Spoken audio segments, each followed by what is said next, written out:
Hey guys, Phil here with blah, blah, blah, blah. The camera is dirty. Better. Hey guys, Phil here at Woods Tree Farm. How you doing? Hope you're having a great day. Thanks for watching.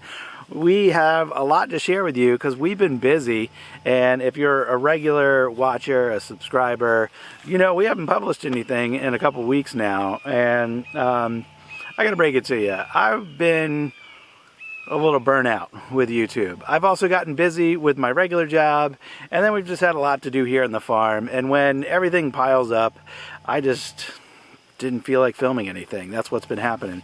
So in today's video, I am going to catch you up on everything that we've gotten done in the last couple weeks. There's been several things, and give you kind of a status update on some of these new things. One of them is right here behind me. This is our buckwheat patch. This is an area I shared in a few videos ago where I talked about how bad our soil is here. This is an area that I said we're going to work to improve our soil over the next couple of years by doing some cover crops and doing some seasonal crops that we can just mow down and till into the soil and try to add some more organic matter to the soil. So this is our very first crop that we've done. I did add to this section a whole bunch of wood chips, and I shared in previous videos how we get these wood chips for free from tree companies, and I was looking for something to do with them, and I figured why not just add them to the soil. So I spread, I don't even know how much over this area, but it was a lot. It was at least like 10 big dump trailers full over this about one acre patch is about what we have here. It's near regular shape, it's L-shaped, but it's about an acre. And so all of that has been, first we came through here and we didn't spray anything to kill the grasses and weeds that were here. We just mowed it down real low. Then we came through with a plow, folded it over. Then we let it sit for a little while, and then we tilled all of that in and got a nice tilled seed bed here, and then came back over it with the spreader, a 3-point spreader on the tractor, and spread the buckwheat seed and spread some fertilizer. I think it actually needs more fertilizer. We didn't get a soil test done specifically for buckwheat, but I could kind of interpret our previous soil tests and figure out what it needs for buckwheat. It needs a lot. It needs a lot for anything that we want to grow here, except for grass and weeds. But I can tell some of the plants are looking a little bit pale. But we had really good germination here, as you can see. And we're hoping that this does really well for a short-term flower field, and we can maybe have some photographers out here. And then we'll mow it down, we'll till it in, and then we'll do another buckwheat field, I think, this season. And then once we get to the fall, then we'll do some fall plot with some other blend of stuff in here. I'm not exactly sure what we'll do yet, but that's the plan here. I'm going to take you now to another section of the property where we've done a couple other things. And this all kind of leads up to our seasonal flower business that we're doing. So we're trying to do more with photographers and making our property an attraction for photographers, and the flowers are part of the component for that.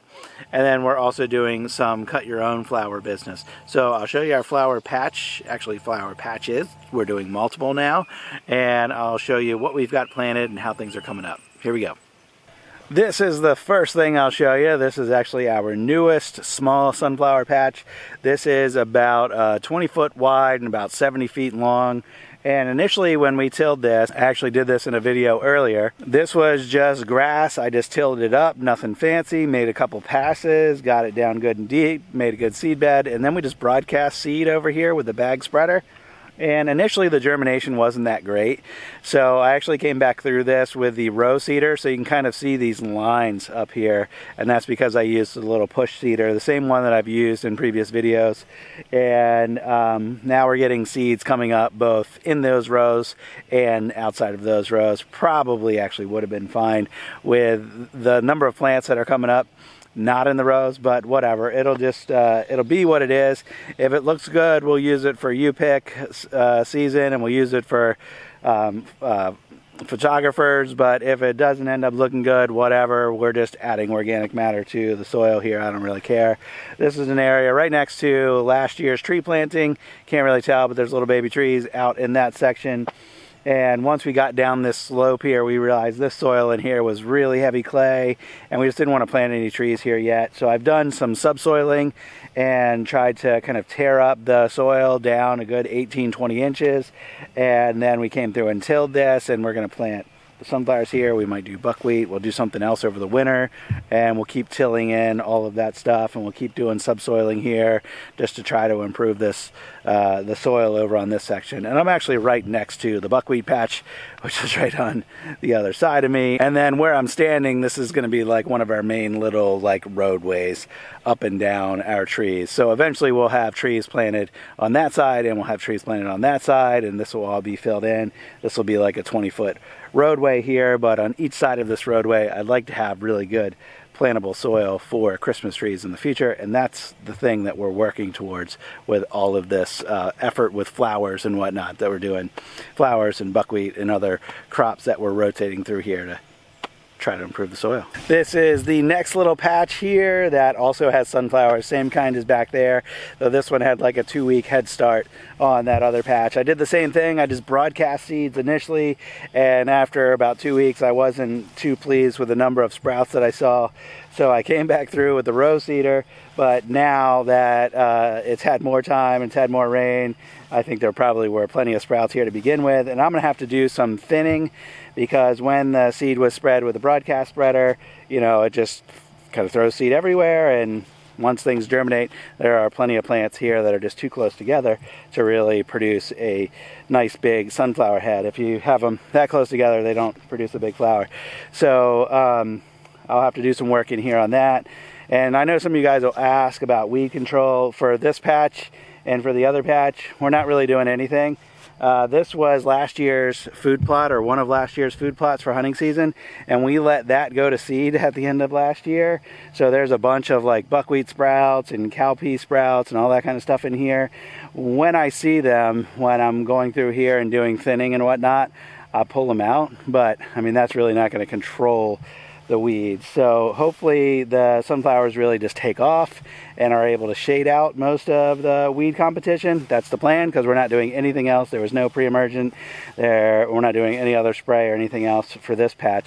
We will on the other patches, but for this one it's just gonna go, and whatever happens happens. And if it ends up not looking that great, so what? We'll mow it down, we'll return it to the soil. This is the last section here, and these are our cosmos and zinnias, and they're just starting to come up, so they're going to be hard to make out on camera. I'll give you a close-up here, but we got our little 3-foot tiller put into action here. So we have a 3-foot tilled row here, and then we just put 2 rows of flowers. We direct seeded 2 rows in here about 12 to 14 inches apart. And I think I have 5 of these double rows of cosmos. No, I have 7 of those double rows of cosmos, and then we have 6 double rows of zinnias.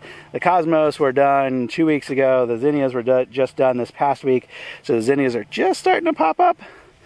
But we did the zinnias last year. They did really well. We've never done the cosmos before, so I don't really know what to expect with those. I hope they do well. They're starting to come up really well, and we'll just have to wait and see how it goes.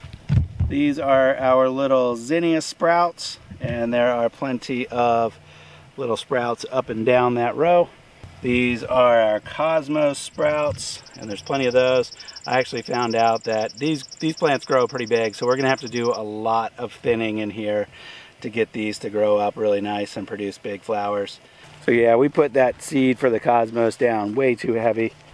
But oh well, that's how you learn, right? Learn by doing. Next year we'll do better than we do this year. This year we're doing better. I know we're gonna do better than we did last year. So that's our flower patch, and then all the other varieties of sunflowers that we're doing. So each of the 2 patches that I already showed you were just the black oil sunflowers. They take about 100-110 days is my understanding, so we had to start them well ahead of everything else. These zinnias and cosmos take 60, 70, maybe 80 days, and they will also bloom for a really long time, especially if you cut them back and keep them deadheaded. So we got them started. The plan here is to have everything ready by mid-August. But on the other half of this patch here, which kind of goes over this little crest of the hill, That's going to be, we have 5 different other varieties of sunflowers, and those are all supposed to be around 50 to 60 day maturity. So we're not going to plant those for another week and a half still. And there's a bunch of weeds coming up over there, so I need to spray it, I need to till it again, and I've got all that to do still, and hopefully I'll feel like it, and I'll share that with you in a future video. But that's what we've had going on. We've also done some events out here at the farm. So we've had some guests come out and pick wildflowers, and that's been really fun for us. And basically what we do is we offer up our property. There are wildflowers everywhere. You can kind of just see they're everywhere. They grow amongst our trees. They grow along the field edges. They grow everywhere, and there's at least a dozen different varieties that people have found, and we just offer people to come in, and we give them a little paper cup, and they can wander the property and make their own little bouquets.